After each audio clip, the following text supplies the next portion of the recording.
Hi everybody, welcome back to Sunshine Soap and Candle Company. Today I'm going to be bringing you along for a little bit of an experiment. I've had several requests over the last couple months to share with you how to make a goat milk foaming hand soap. And I got around to giving this a try after a couple of requests, and then I had a friend patron over on my Patreon page who messaged me asking if this is something that she could try with my existing foaming hand soap formula, just to replace the water part with goat milk.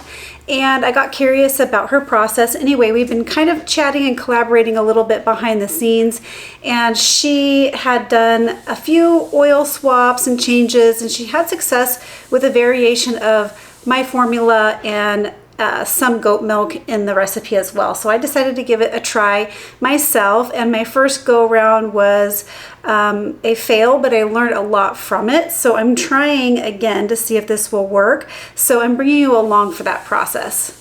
So essentially, this is my all-natural foaming hand soap formula. You guys have this over on Patreon, but it's a very popular recipe that I use water with. I've only ever made it with water. You create a paste, hot process method, and then you dilute the paste and create a foaming hand soap. Well, today I'm going to be sharing with you, I think, how you can do this with goat milk or some goat milk. Now, my first go round, I tried to swap the water 100% substitution with full fat goat milk, and that was a fail. The paste came together really well and pretty easily, but it was in the dilution phase where I started to have some problems. So we're going to go into all that in the video, and then today I'm going to share with you my next attempt and to see if I can get everything to work out properly during dilution phase. So the method is going to be a lot different than the one made with water, and the ingredients obviously are going to be a little bit different. And then when we get to dilution phase,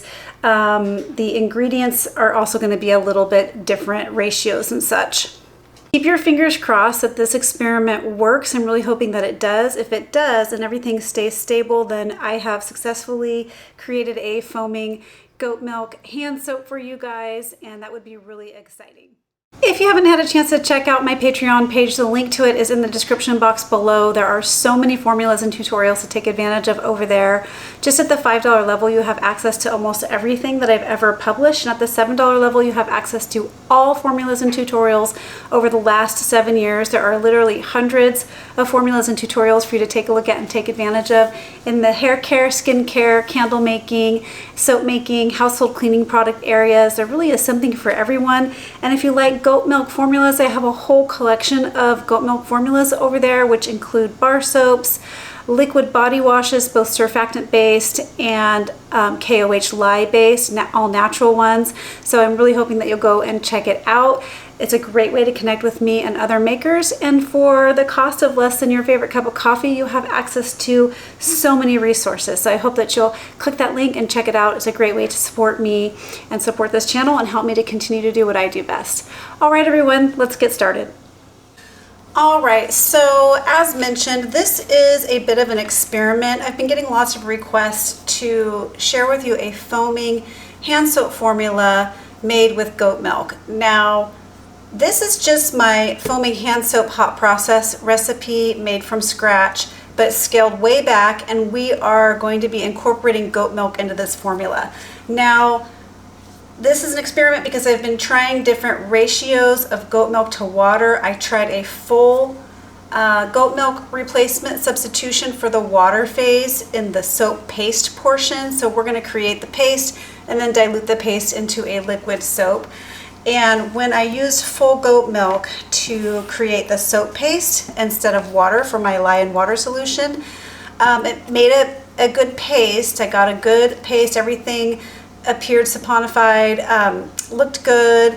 I even did a few tests to make sure that it was fully saponified. Then when I diluted it, I got I wish I had saved some to share with you guys, but basically when I diluted it into liquid soap, I got a top floating cream layer, and I just think that this type of formula, you can't use full goat milk because it doesn't completely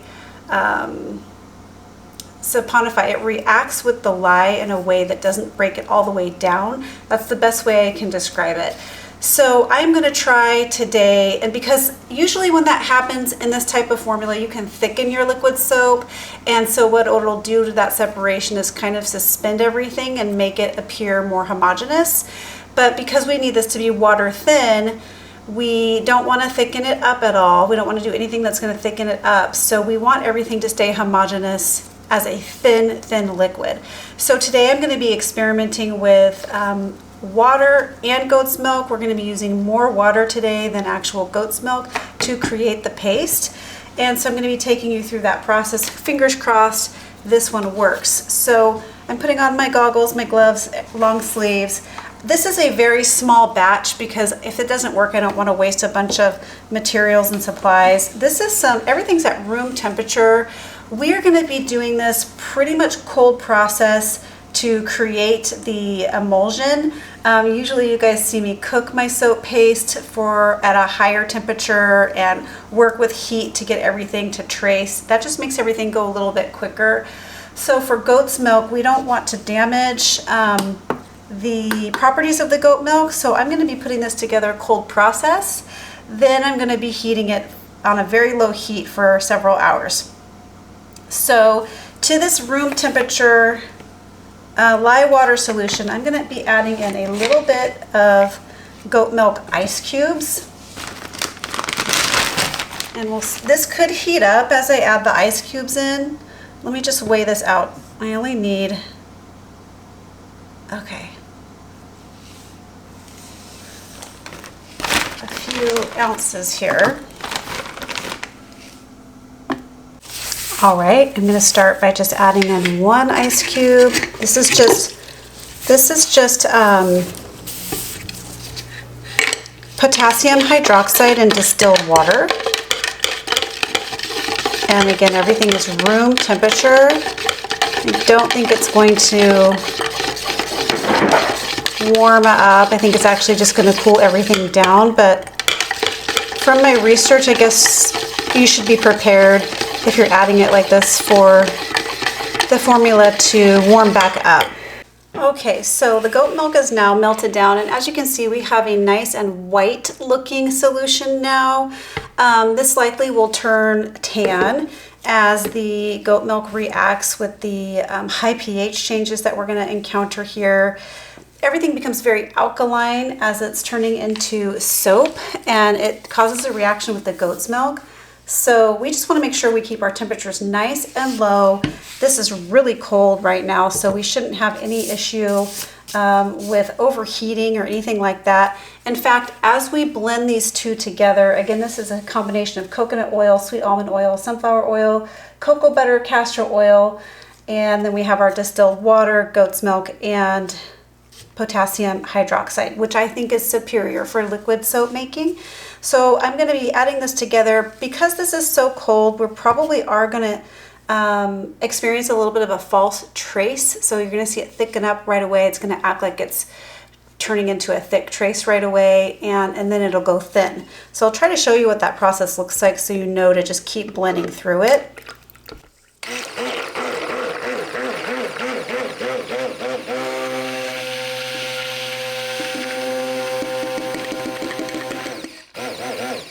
And we will be transferring to a crock pot. The reason I have it in this container right now is because this amount will be way too shallow in my crock pot, and the head of my stick blender won't go all the way under it. So there we go. As you can see, it's thickening up right away, almost giving the impression that we've reached a thick trace. This is just false. Blend through this. This is just because everything's cold. See that? If you're new to soap making, you might get confused and just stop here and think you've reached trace. This is just false. You could wait for your lye water solution to come back to a normal temperature before adding to avoid this. Alright, so this is what it looks like after a few minutes of blending. As you can see, it's loosened way up. We're sitting at probably like a medium trace. This is going to go through a full, like applesauce looking phase, a little bit of a mashed potato phase. Don't be afraid to give your stick blender breaks. This is going to go a little bit slower because we are doing everything cold process. And this is a nice white color right now. Unfortunately, with milk soaps, typically they just don't stay this way because of the milk sugars, and everything kind of caramelizes and turns a little bit of a tan. The more milk and the more heat that you use, the darker it gets. So this is probably going to be a medium tan to an off-white to a medium tan color when all is said and done. Okay, so we're sitting at kind of a thick trace right now. I'll show you. This took about a half an hour to achieve, and this was with an alternation between using my stick blender, letting it rest, and hand stirring. And again, this is still very cool. This is what it looks like right now. And the last couple times I have ran the stick blender, we didn't have any separation. So I'm gonna go ahead and pop this into my crock pot now. And you know when you're ready to start the cooking phase, when this just gets too thick to stir through. My crock pot has been preheating just to 110 degrees. I'm going to pop this in. I'm going to give it a few minutes to completely set up before we start timing the cook. So I'll bring you back after I have it in the crock pot. Okay, it's been about 10 minutes since this has been in the crock pot, and I'm going to go ahead and try my stick blender in here. It's looking like it's going through kind of an applesauce phase at the moment.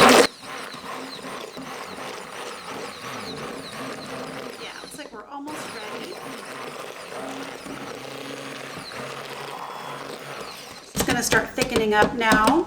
Okay, so I wanted to show you after it's been cooking for a little bit longer here now too. It's getting really sticky, almost like a runny taffy or thick like honey. This is when you know it's getting close. This should be ready to cook here in just a few minutes. Okay, so wanted you to see this now that it's been that last 10 minutes that I said it would be ready to go. And this is what it looks like when it's ready. It's like a thick, no longer able to stick blend this, just a very, very thick kind of, I guess like a thick taffy at this point. So we are good to go on with allowing this to continue to cook and saponify completely. And it will continue to change in color as well. Now we are using a lot less goat milk than I tried in my first experiment, so I'm not sure how much color change we're going to get in this, but I do believe it's going to get at least a light tan, if not darker. Okay, I'm going to set my timer for 3 hours. I will be giving this an occasional stir over the course of 3 hours. And I will bring you back when we're ready for the next step. All right, it has been just about 3 hours. I did end up putting the temperature up to 130 degrees Fahrenheit because when I was taking the temperature of the soap paste, when it was sitting at 110 on my crock pot, it still was under 100. When I had it turned to 130, it brought the whole thing up to right around 100 degrees, and I let it cook for 3 hours. So now we're gonna go ahead and dilute some of this paste down and try and see if we can get a successful diluted foaming hand soap. So the paste will be nice and hard when everything is done. And it looks like this. I'm loving the nice and light color from not using as much. If you use full goat milk instead of water for this paste, you get a dark caramelly color. I'm going to go ahead and weigh off some of my soap paste and get this ready for dilution, and I'll bring you right back.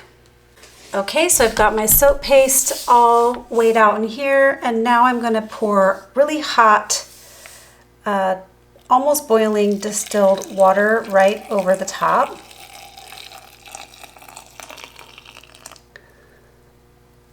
And you're immediately going to see this go kind of cloudy and opaque, and that's just from the goat's milk. We're going to give this a minute to start to dilute down. All right, so we're still working on dilution, but the formula is around 125 degrees right now. So I want to go ahead and add in my fragrance, and I'm going to be adding in some polysorbate 80.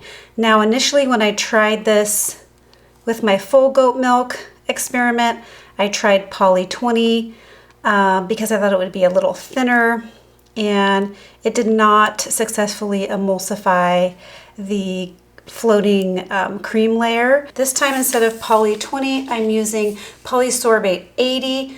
This is also mixed with pure honey fragrance oil by Brambleberry. Smells super good.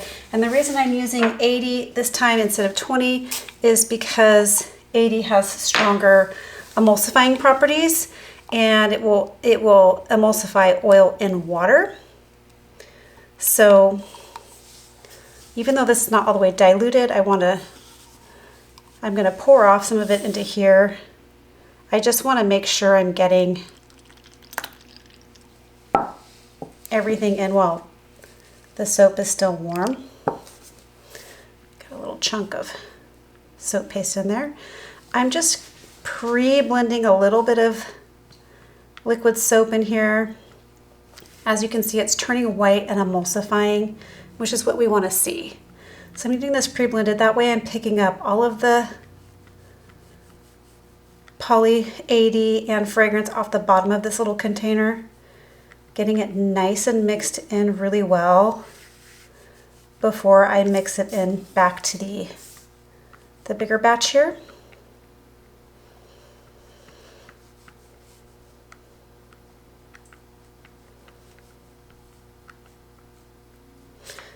Now adding it back in.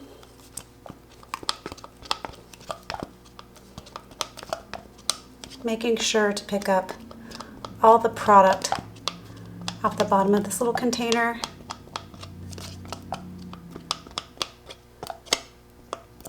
And then giving this a good stir. And just stirring while everything's still really warm and while we're still diluting. This will help everything bond, I think. At least that's what I'm getting. So I'm going to show you what a finished product looks like. It looks just like goat's milk. It's super pretty. And see, at this time we're not getting any separation using the poly 80. Maybe a tiny, tiny bit. But for the most part, it's very well combined. So I'm going to put this in a foamer bottle. I'm going to give this a little bit more time here. And then I'm going to put this one in a little foamer bottle and test it out. I think this is going to be just fine. And then the true test will be tomorrow, after it has a chance to sit, what it's going to look like. All right, so first test is going to see how this comes out of a little foamer bottle here. Pray it all goes well. Oh, that's beautiful. Beautiful. Let's see how this feels. Oh my gosh, it feels so good, you guys. It's a super emollient, very creamy lotion-like lather. This is really, really nice. Now, because of the extra oils and fats in here, you will see that it's not as big and bubbly as the foaming hand soap one made with water, but as it sits and sequesters, it might get a little bit more bubbly. But this is a really decadent lotion-like lather. Absolutely gorgeous. Check that out. So I'm having no problem getting that out of the foamer bottle. So patron friend Rebecca had experimented a little bit with the glycerin also in this and decided that the glycerin didn't work so well with this combination, so I also opted to leave it out, so I have to give her credit on that. Our ratios are different, our goat milk ratios are different, and our oils are a little bit different, and I don't know her ratios for the Poly 80 and the fragrance if she used any, but basically she gave me the basic, like this is what I did and how it worked, and then I came up with my own modifications on my own formula here as well. So the big kicker is going to be to see what this looks like tomorrow and if it stays stable, and that's what I'll be showing you tomorrow. I'll show you tomorrow if this has stayed stable and didn't separate, and also I'll show you the one that I just did as well. So stay tuned for a final stability test and keep your fingers crossed. All right, guys, unfortunately, after 24 hours, this is the update. As you can see, we have some separation here, what looks like to be a floating layer of like cream or fat. It almost looks lotion-like. The polysorbate 80 in the dilution was used at 5% and did not emulsify this. And I'm not exactly sure where to go from here. So when I made the soap paste, I made it with 25% goat milk to water, and this is not an issue of not enough KOH or lye. We definitely have enough lye in this formula to saponify all the oils. So this has something to do with using goat milk. So adding more lye would actually make this product unsafe. So I'm wondering what you think here. Is this just a limitation with this formula? Have you made something like this before? If you have, let me know what you did to make it work. And I'm open to suggestions. Let's start the conversation in the comments. I would love to hear your feedback. And I have more soap paste to work with, so if you have any good ideas, I'm definitely willing to give it a try on the soap paste that I have left. All right, everyone. Well, that's it for this week's video. It was a bit of an experiment, but I think it's good to show you these things from time to time, so I hope you liked it. If you did, please give this video a thumbs up and leave me some comments and questions below. I'd really like to start a conversation regarding this formula. And why not subscribe to my channel? Share this video with a friend. All right, everyone. Catch you on the next video. Bye. Keep shining.